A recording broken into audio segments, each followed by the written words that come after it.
तो हेलो दोस्तों, आप लोग कैसे हैं? उम्मीद है कि आप लोग अच्छे होंगे। आज हम लोग मुगल वंश के छठा शासक औरंगजेब की संपूर्ण जानकारी प्राप्त करेंगे। इससे पिछले वीडियो में हम लोग मुगल वंश के 5 शासक के बारे में संपूर्ण जानकारी प्राप्त कर चुके हैं। अगर आप लोग उस वीडियो को नहीं देखे हैं तो आप जाकर देख सकते हैं। डिस्क्रिप्शन बॉक्स एवं प्ले लिस्ट दोनों में दिया हुआ है, जिसमें हम लोग बाबर, हुमायूं, अकबर, जहांगीर, शाहजहां की संपूर्ण जानकारी प्राप्त किए थे। आज हम लोग मुगल वंश के छठा शासक औरंगजेब की संपूर्ण जानकारी प्राप्त करेंगे, जिसमें हम लोग आज जानेंगे इसके शासनकाल के बारे में, इनके जीवन परिचय, कौन सा युद्ध किया था और क्या बनवाया था उसके बारे में हम लोग जानेंगे। तो पहले हम लोग जानेंगे औरंगजेब के शासनकाल के बारे में। देखिए, इनका जो शासनकाल है वो लगभग 1658 से लेकर के 1707 ईस्वी तक था। यानी कि मुगल वंश पे लगभग 50 साल शासन किया था औरंगजेब ने। और अकबर के बाद दूसरा शासक बना मुगल वंश पे सबसे ज्यादा शासन करने वाला शासक कौन था, तो वो औरंगजेब है। ऑब्जेक्टिव में पूछ देता है कि अकबर के बाद मुगल वंश पे सबसे ज्यादा शासन कौन किया था, तो वो औरंगजेब है। ठीक है, ऑब्जेक्टिव में पूछ देता है। उसके बाद औरंगजेब के शासनकाल को हम दो भागों में बांट सकते हैं। पहला जो है 25 साल वो उत्तर भारत में करता है और दूसरा 25 साल वो दक्षिण भारत में यह अपना शासन करता है। तो पहले हम लोग औरंगजेब के परिचय के बारे में थोड़ा सा जानकारी प्राप्त करते हैं। देखिए, औरंगजेब का जो परिचय में आता है, इनका जन्म पहले होता है कि 3 नवंबर 1618 ईस्वी में दोहद क्षेत्र गुजरात में। यानी कि इनका जो जन्म होता है कब होता है, तो वो 3 नवंबर 1618 ईस्वी में दोहद क्षेत्र जो है वो गुजरात में पड़ता है। यानी कि दोहद में होता है, जो गुजरात में पड़ता है इनका जन्म। उसके बाद इनके पिता का नाम था शाहजहां, जो आप लोग को पिछले वीडियो में भी बताए थे कि इनके पिता का क्या नाम था, शाहजहां। और इनके माता का नाम था मुमताज महल। याद रखिएगा, इनका जो माता का नाम क्या था, तो मुमताज महल। उसके बाद इन्होंने अपना राज्याभिषेक 2 मरतबा किया था। यानी कि ये जो है औरंगजेब एकमात्र ऐसा शासक है जो अपना राज्याभिषेक 2 मरतबा किया था।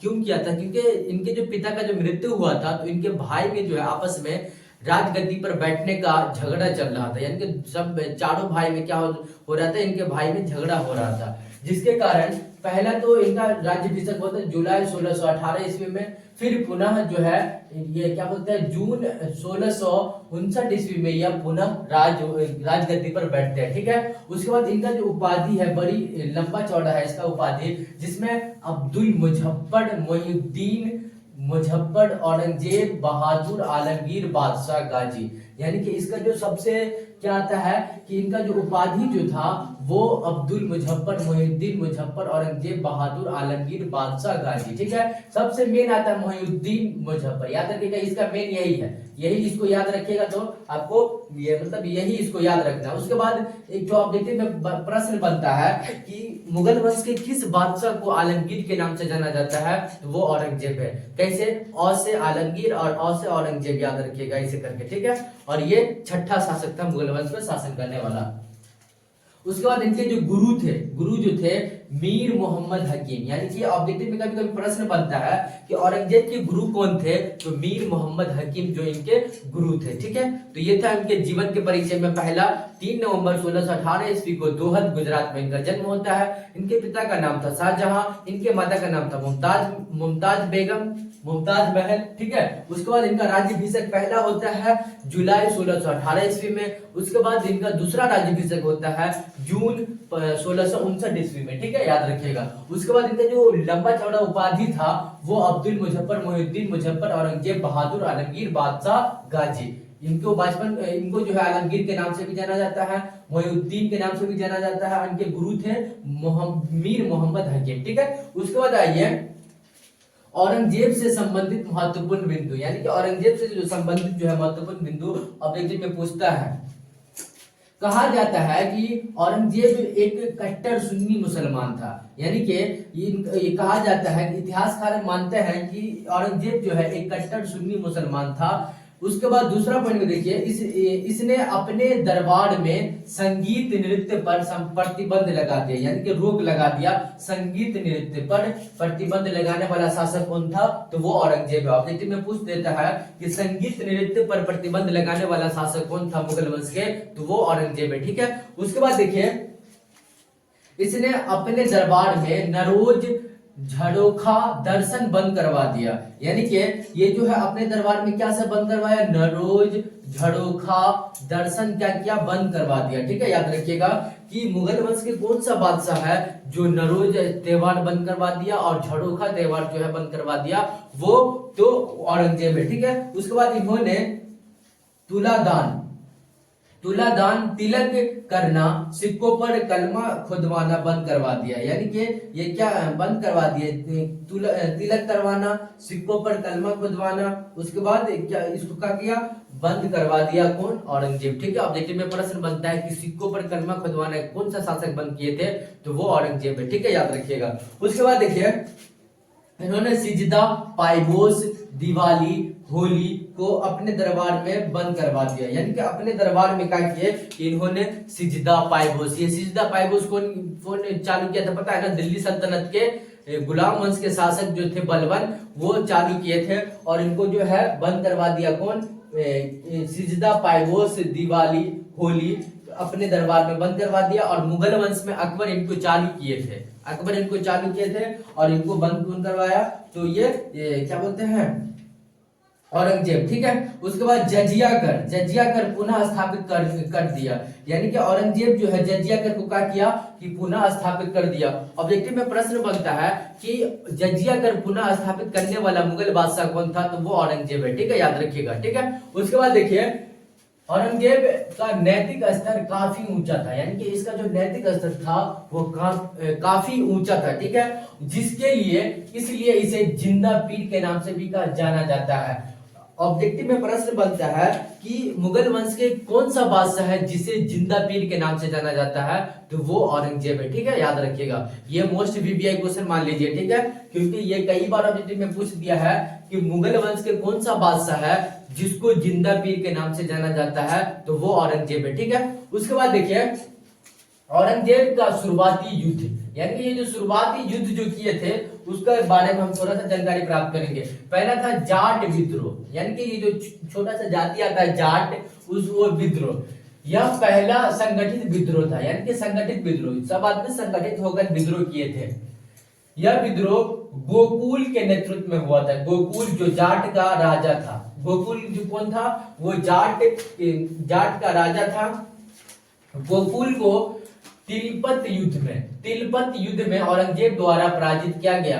यानी कि ये क्या हुए कि गोकुल को किस युद्ध में हराया गया, तो तिलपत युद्ध में। ऑब्जेक्टिव में पूछ देता है कि औरंगजेब ने गोकुल को कौन सा युद्ध में हराया था, कौन सा युद्ध में पराजित किया था, तो वो तिलपत का युद्ध था। ठीक है, याद रखिएगा। उसके बाद देखिए इसका जो आता है सतनामियों का युद्ध, यानी कि औरंगजेब का जो आता है सतनामियों का युद्ध, कहा जाता है कि यह विद्रोह धार्मिक मुद्दे पर हुआ था। मतलब इतिहासकार का मानना है कि यह जो विद्रोह हुआ था, सत्यनामियों का जो विद्रोह हुआ था, ये किस मुद्दे पर हुआ था, तो धार्मिक मुद्दे पर हुआ था। और यह विद्रोह मेवाड़ क्षेत्र में हुआ था। याद रखिएगा कौन सा क्षेत्र, मेवाड़ क्षेत्र में हुआ था।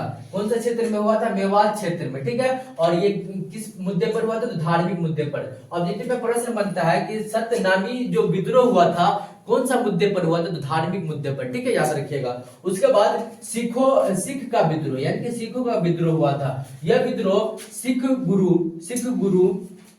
सिखों के नवे गुरु तेग बहादुर और औरंगजेब के बीच में हुआ था। सिख विद्रोह जो हुआ था, ये जो हुआ था किसके किसके बीच में, तो सिख के नौवे गुरु कौन थे, तेग बहादुर और ये क्या बोलते हैं औरंगजेब के बीच में ये विद्रोह होता है, जिसमें तेग बहादुर पराजित हो जाते हैं ये विद्रोह में। और यही विद्रोह में सिखों के नौवे गुरु तेग बहादुर की मृत्यु हो जाती है। यही विद्रोह में सिख विद्रोह में ही सिख के नौवे गुरु क्या बोलते हैं, सिख के नौवे गुरु तेग बहादुर की हत्या होता है। इससे पहले सिख के पांचवें गुरु अर्जुन देव की भी हत्या होता है, जो जहांगीर द्वारा करवाया गया था। ऑब्जेक्टिव में प्रश्न बनता है कि सिख के नौवे गुरु की हत्या किसने करवाया था, तो वो क्या बोलते हैं औरंगजेब ने। और सिख के पांचवें गुरु अर्जुन देव का जो हत्या करवाया था वो किसने करवाया था, तो जहांगीर ने। ठीक है, उसके बाद आता है मराठा संधि। मराठों के बीच जो संधि होता है, पहला है पुरंदर की संधि, जो जून 1665 ईस्वी में होता है। कब होता है कि पुरंदर की संधि कब होता है, तो जून 1665 ईस्वी में शिवाजी एवं राजा जय सिंह के बीच में। यह संधि किसे किसके बीच में होता है, तो शिवाजी और राजा जय सिंह के बीच में। अब जितने में प्रश्न बनता है कि मराठा का जो संधि हुआ था वो कब हुआ था, तो 1665 ईस्वी में। किसके किसके बीच में, तो शिवाजी और जय सिंह के बीच में हुआ था, शिवाजी और राजा जय सिंह के बीच में हुआ था। इसी बीच औरंगजेब द्वारा शिवाजी को कैद किया गया था, यानी कि इसी बीच में ये जो संधि हुआ था, इसके बाद क्या हुआ कि औरंगजेब ने शिवाजी को क्या किया, कैद कर लिया। जिसके बाद मराठा का संभाजी शासक बनता है, यानी कि मराठा का जो शासक बनता है शिवाजी के बाद, वो संभाजी शासक बनता है। परंतु संभाजी का भी हत्या हो जाता है कब, 1689 ईस्वी में इनका हत्या हो जाता है। किसके द्वारा हत्या किया गया था, तो वो औरंगजेब के द्वारा। क्योंकि ये जो शिवाजी के बाद जो है संभाजी का मराठा का शासक बनता है, इसलिए क्या किया कि संभाजी का भी हत्या करवा दिया कब, 1689 ईस्वी में। ठीक है, अब देखिए में प्रश्न बनता है कि संभाजी का हत्या कब हुआ था, तो 1689 ईस्वी में। किसके द्वारा, तो मुगल वंश के शासक औरंगजेब के द्वारा। ठीक है, उसके बाद आइए दक्षिण भारत पर जो विजय हुआ था 1682 ईस्वी में, दक्षिण भारत पर औरंगजेब द्वारा विजय हुआ था।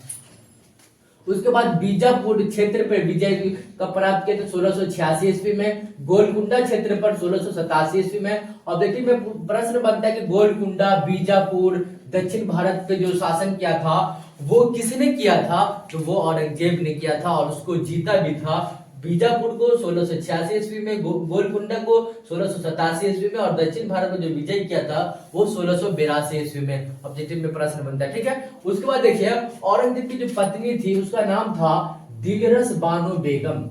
क्या नाम था औरंगजेब की पत्नी? औरंगजेब मात्र एक शादी करते हैं। ऑब्जेक्टिव में भी ये भी प्रश्न बनता है कि मुगल वंश के कौन सा शासक है जो मात्र एक ही शादी करते हैं, तो वो औरंगजेब है। और उनके पत्नी का क्या नाम था, दिलरस बानो बेगम। ठीक है, औरंगजेब ने अपनी पत्नी का मकबरा औरंगाबाद में बनवाया था। यह औरंगाबाद कहाँ, महाराष्ट्र राज्य में पड़ता है, कहाँ, महाराष्ट्र। ठीक है, औरंगजेब ने अपनी पत्नी का मकबरा औरंगाबाद में बनवाया, जो कि ताजमहल की तरह ही दिखता है, इसलिए इसे भारत का द्वितीय ताजमहल भी कहा जाता है। किसके नाम पे, तो दिलरस बानो बेगम के नाम पे। और इनके याद में ही बनाया था। कौन? औरंगजेब ने अपनी पत्नी के याद में ही भारत का द्वितीय ताजमहल बनवाया था। ठीक है, इसको हम ताजमहल की तरह दिखता है, इसलिए इसे भारत का द्वितीय ताजमहल भी कहा जाता है। ठीक है, और किसके याद में, तो दिलरस बानो बेगम जो अपनी पत्नी की थी। ठीक है, उसके बाद इन्होंने दिल्ली के लाल किला में मोती मस्जिद का भी निर्माण करवाया था। ये भी ऑब्जेक्टिव में प्रश्न बनता है कि दिल्ली के लाल किला में मोती मस्जिद का निर्माण मुगल वंश के कौन सा बादशाह किए थे, तो वो औरंगजेब है। ठीक है, याद रखिएगा। उसके बाद आइए औरंगजेब ने जनता को राहत देने के लिए राहदारी और पानदारी करों को माफ करवा दिया। ये ऑब्जेक्टिव में कई बार पूछ दिया है कि राहदारी पानदारी व्यवस्था को, मतलब कर को किसने माफ करवा दिया था, तो वो औरंगजेब है। ठीक है, किसके लिए? जनता को राहत देने के लिए राहदारी और पानदारी करों को माफ किस बादशाह ने किया था, तो वो औरंगजेब है। ठीक है, उसके बाद देखिए इनके शासन काल में ही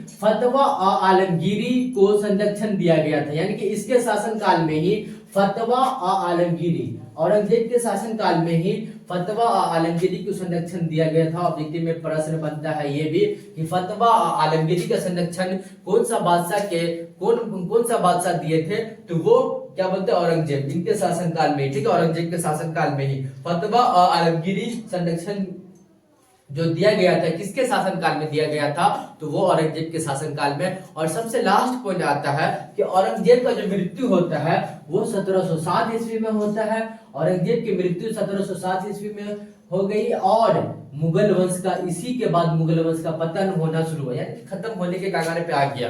यानी कि औरंगजेब का जो सर्वश्रेष्ठ शासक, लास्ट जो सर्वश्रेष्ठ शासक था वो औरंगजेब ही था। और मुगल वंश का पतन इसी के मृत्यु के बाद होने लगता है। मुगल वंश का पतन औरंगजेब के मृत्यु के बाद होने लगता है। हालांकि इसमें आता है बहुत सारा क्या बोलते हैं, बहादुर शाह जफर तक चलता है, लेकिन मुगल वंश का मेन जो शासक था यहीं तक था। ठीक है, 6 शासक, जिसमें हम बाबर, हुमायूं, अकबर, जहांगीर, शाहजहां, औरंगजेब। मुगल वंश की यही 6 शासक मेन है, ठीक है। ऑब्जेक्टिव में यही प्रश्न बनता है। और ये सात कब हुआ इनका मृत्यु, तो 1707 ईस्वी में। ऑब्जेक्टिव में ये कई बार पूछा है कि औरंगजेब की मृत्यु कब हुआ था, तो 1707 ईस्वी में, ठीक है। और इसी के बाद मुगल वंश का पतन होता है। देखिए औरंगजेब से जो प्रश्न बनता है, पहला प्रश्न बनता है कि औरंगजेब का जो नाम था, किस बादशाह को आलमगीर के नाम से जाना जाता था, तो वो औरंगजेब है। उसके बाद दूसरा प्रश्न बनता है कि औरंगजेब कौन सा बादशाह है जो 2 मरतबा राज्याभिषेक किया था, तो वो औरंगजेब पहला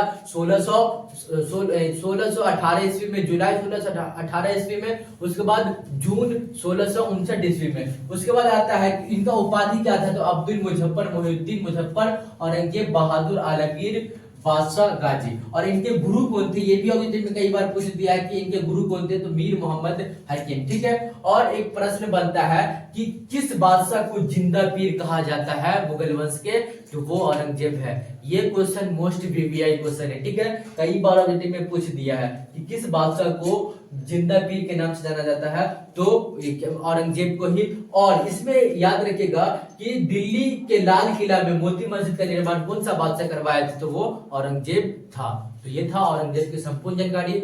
अगर आप लोग को ये वीडियो अच्छा लगा हो तो लाइक करें, और चैनल पे नए हो तो चैनल को जरूर सब्सक्राइब कर लेंगे। मिलते हैं नेक्स्ट वीडियो में, तब तक के लिए जय हिंद, जय भारत।